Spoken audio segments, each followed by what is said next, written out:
ኣብርእስ እዚ ድማ ኣነ ገለ ውሑዳት ቃላት እቲ ቁኑዕ ትርጓሜን በቲ ካብ ኣምላኸይ ዝተምሃርክዎ ክሕብረኩምን ክድግፈኩምን ይደሊ። እተን ቃላት ብዛዕባ ክልተ ሓሳብ ጥራየን ዘመልክታ። እዚኣተን ድማ ወንጌል ማቴዎስ ምዕራፍ 10 ካብ ጥቕሲ 38 ክሳብ 42 ከምኡውን ወንጌል ማቴዎስ ምዕራፍ 7 ካብ ጥቕሲ 15 ክሳብ 23 ዝቕፅላየን።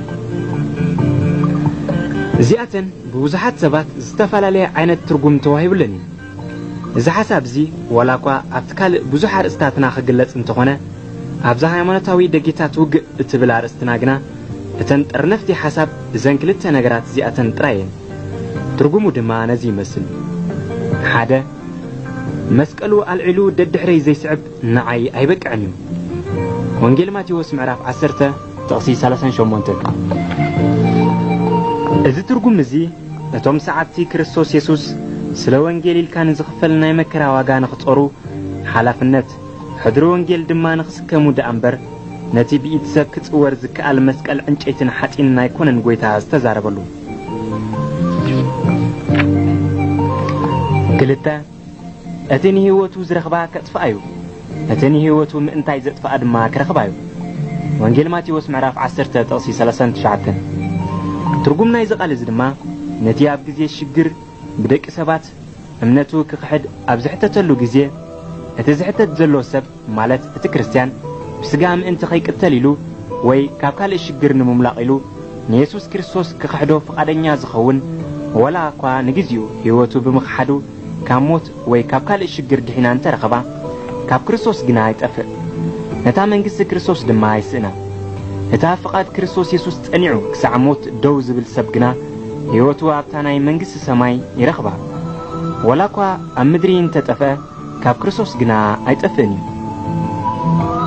3 ንኣኻትኩም ዝቕበል ንዓይ እዩ ዝቕበል፣ እቲ ንዓይ ዝቕበል ድማ ነቲ ዝለኣኸኒ እዩ ዝቕበሎ። ማቴዎስ ምዕራፍ 10 ጥቕሲ 40። ትርጉም ናይ ቃል እዚ ኢየሱስ ክርስቶስ ናብ ብዙሓት ኣሕዛብ ዝለኣኾም ሐዋርያትን ወንጌላውያንን ነይሮሞ። ንሰብ ድማ ከምዚ ኢሎም ይምህርዎ ነበሩ።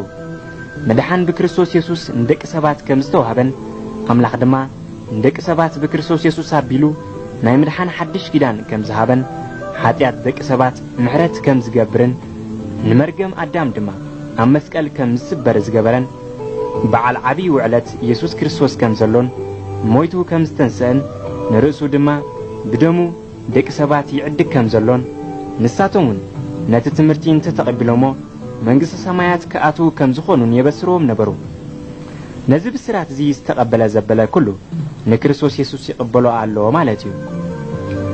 እቲ ንክርስቶስ ኢየሱስ ዝተቐበለ ዘበለ ኩሉ ድማ እግዚአብሔር ኣቦ ንደቂ ሰባት ብወዶ ኣቢሉ ምስ ገዛእ ርእሱ ይዓርቆም ከም ዘሎ እዚ ሓቀኛ ፍልጠት እዚ ይቕበሉ እሞ እዚ ምቕባል እዚ ንኢየሱስ ክርስቶስን ንእግዚአብሔር ኣቦን ይቕበልዎም ኣለዉ ማለት እዩ።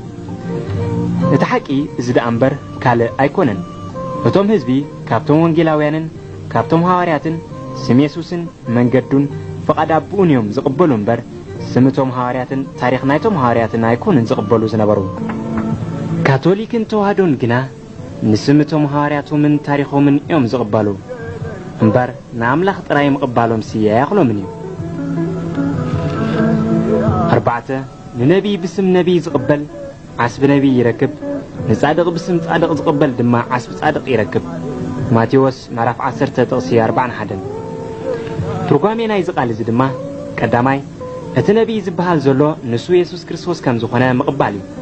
እዚ ማለት ደቂ እስራኤል ካብ ሕጊ ሙሴን ካብ ነቢያትን ብዝረኸብዎ መምርሒ መሰረት ኣብ እስራኤል ሓደ ዓብይ ነቢይ ክትንስእ ከም ዝኾነ ይፈልጡ ነበሩ።